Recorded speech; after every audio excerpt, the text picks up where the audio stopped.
Cuan, cuan, we be getting money.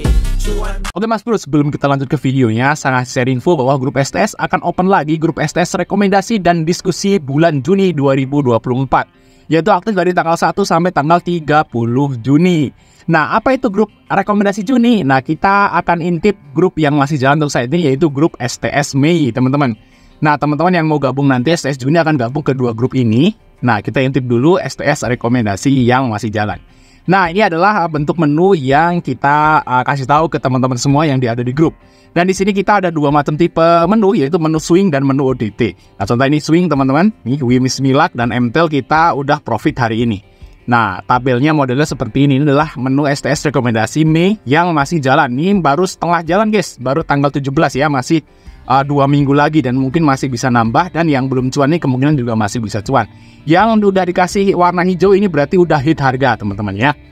Seperti guys ya, ini adalah menu swingnya. Terus menu gorengannya juga ada, yaitu ODT. Contohnya MTEK, ini guys PTMP, Gajah Tunggal, terus ada Suri, Nice. Ini kita juga dapat profit. Terus yang kemarin kita juga dapat cuan di Medco, ASLC, Suri juga. Terus ada Agro, Tins ya, Petrosi guys ya. Terus ada Sola. Ya seperti itu guys ya, itu adalah contoh dari menu rekomendasi STS yang masih jalan untuk saat ini. Dan bagi teman-teman mau gabung STS rekomendasi Juni, segera japri saya aja, jangan telat ya. Karena kita akan close di tanggal 31 Mei. Ya, kita lanjut ke videonya. Sebelum Mas Bro ya, kita akan bahas brand ya. Karena ada pertanyaan, Bang, bahas dong sahamnya Pak PP. Nah, kita kali ini akan bahas brand. Nah, gimana kira-kira brand ini? Apakah masih akan naik lagi atau malah justru turun? Nah, kita akan coba bedah dan kita pelajari guys ya di video ini. Nah, kalau kita lihat dari sini, brand ini udah luar biasa guys, beggar-beggarnya waktu teman-teman itu ikut IPO. Dan saya itu ikut IPO-nya brand. Ya, cuman udah kejual di sini kalau nggak salah teman-teman.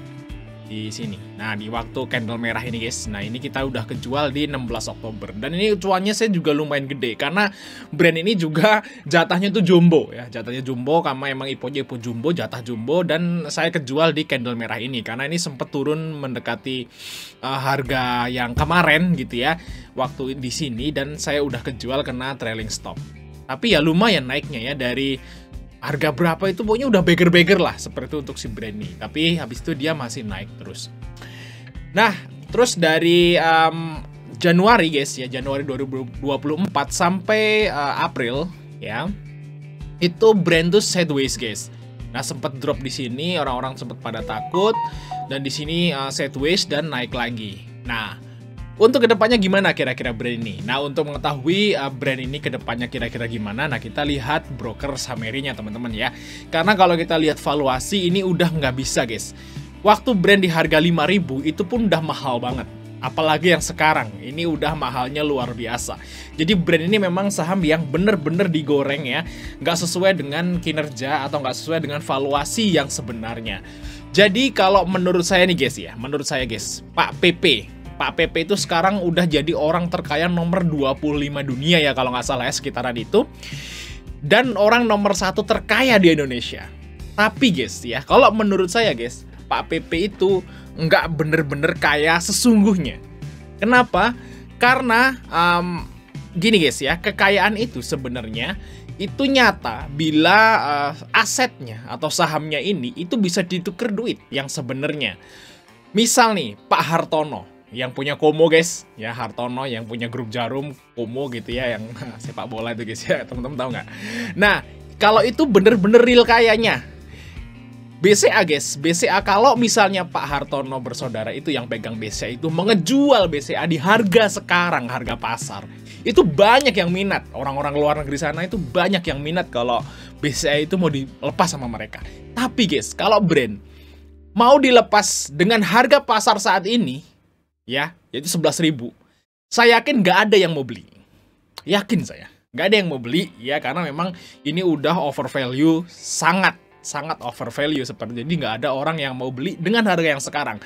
Jadi kalau Pak PP ini mau ngerealisasikan kekayaannya, itu harus misalnya ngejual brand tuh jauh di bawah harga sekarang.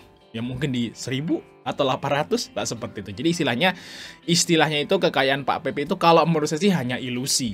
Ya, seperti itu. Tapi ya itu bebas dari mereka aja. Karena kalau orang terkaya itu kan dinilai dari Forbes. Dan Forbes itu, dia itu ngitung dari valuasi yang sekarang plus jumlah saham yang dia punya.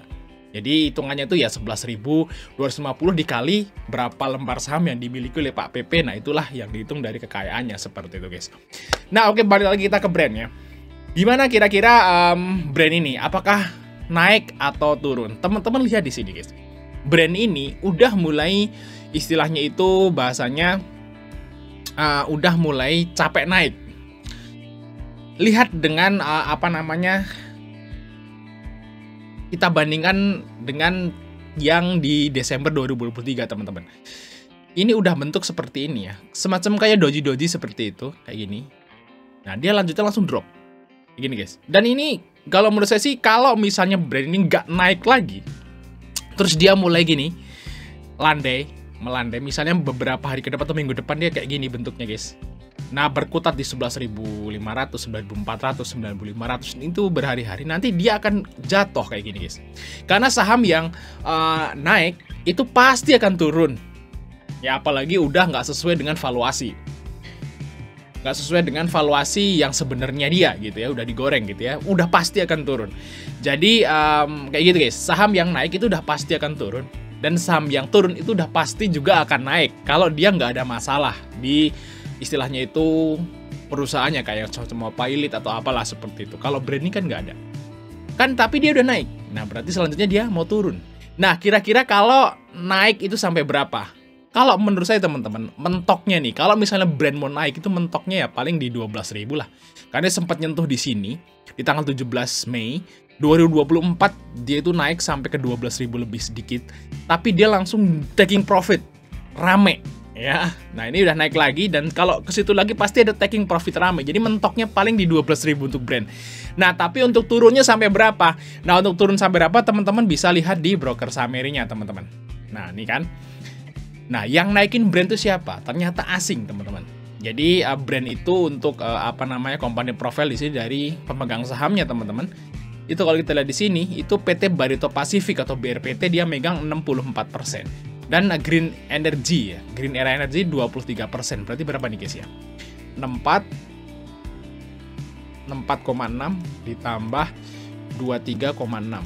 Nah, itu 88. Berarti free float-nya itu cuman sekitaran 10%. Ya, 10%-an ya untuk free float-nya. Jadi jatah masyarakat tuh kecil banget. Belum lagi yang ngehold. Jadi masyarakat paling cuman dapat 1-2% doang. 1% mungkin. Makanya saham itu bisa digoreng sampai tinggi. Nah, untuk mengetahui gimana kira-kira sampai harga berapa kalau brand mau turun, teman-teman bisa tarik saat sideways-nya dia. Nanti tarik di sini, teman-teman. Berarti sideways-nya dia dari bulan Januari. Kita lihat ya sideways-nya brand. Januari, ya awal Januari, teman-teman. Nah, ternyata yang naikin brand itu adalah asing. Nah, asing dia naikin brand segini, guys ya. 1 triliunan sekian ya, dia asing net buy brand gitu ya, guys, di sini. Dengan AVG yaitu sekitaran 6.500. Nah, seperti ini AVG-nya, guys. Nah, 6.500. Segini, guys. Nah, berarti kalau brand tuh turun bisa sampai berapa? Ya segini. Teman bisa lihat dari istilahnya itu tanggalnya saat dia sideways di sini. Ini fase akumulasi di sini, teman-teman, fase akumulasi. Terus ditambah lagi dengan dia saat kan bandar itu kan akumulasi di sini. Dan saat dia naikin kan harus HK lagi. Nah, berarti AVG bandar itu sekitar segini, 6.500-an, teman-teman. Nah, berarti penurunannya ya mungkin sampai segitu kalau dia turun. Sini, guys. Nah, 6.500. Nah, sekitar segitu. Nah, di kisaran itu lah, guys. Yang masih di bawah harga akumulasi bandar. Nah, kayak gitu. Ini AVG-nya segini, guys. Jadi kalau misalnya nih masih di harga di atas 7.000, itu berarti yang akumulasi itu masih profit. Dia masih bisa jualan sampai ke harga 6.500, dia baru pok. Kayak gitu, guys. Jadi istilahnya analoginya atau istilahnya itu nalarnya gitu ya. Nalarnya. Kalau turun ya, kalau memang dia itu big playernya mau tahan harga, nggak mau rugi, berarti dia nggak akan ngebiarin brand ini di bawah 6.500. Kayak gitu, guys ya. Nah, jadi teman-teman harus hati-hati. Berarti brand ini udah di pucuk, teman-teman. Jadi batas bawahnya di sini, batas atasnya di sini, harga sahamnya di sini. Jadi naiknya dikit, potensi turunnya gede. Potensi naiknya tinggal sedikit, potensi turunnya gede. Nah, kalau seperti berarti namanya ini high risk, low return.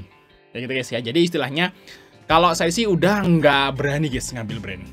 Karena ya hitungan saya udah seperti ini gitu ya. Potensi cuannya tinggal dikit, potensi turunnya tuh gede. Nah, kalau nanti mungkin nih brand ini turun sampai ke 6.000-an gitu ya, terus dia sideways, nah mungkin kita akan coba entry lagi untuk si brand. Jadi untuk saat ini ya kalau saya pribadi sih menghindari saham yang seperti ini gitu ya. Saya lebih milih saham yang lain yang istilahnya masih potensi naiknya itu masih gede, karena saya kalau beli juga pakai logika teman-teman ya, seperti itu. Tapi kalau teman-teman yang masih yakin bahwa brand ini sampai ke 20.000 ya monggo silahkan gitu ya. Oke ya, mungkin itu aja Mas Bro. Mas dari kecil untuk like dan subscribe. Sampai ketemu di video berikutnya.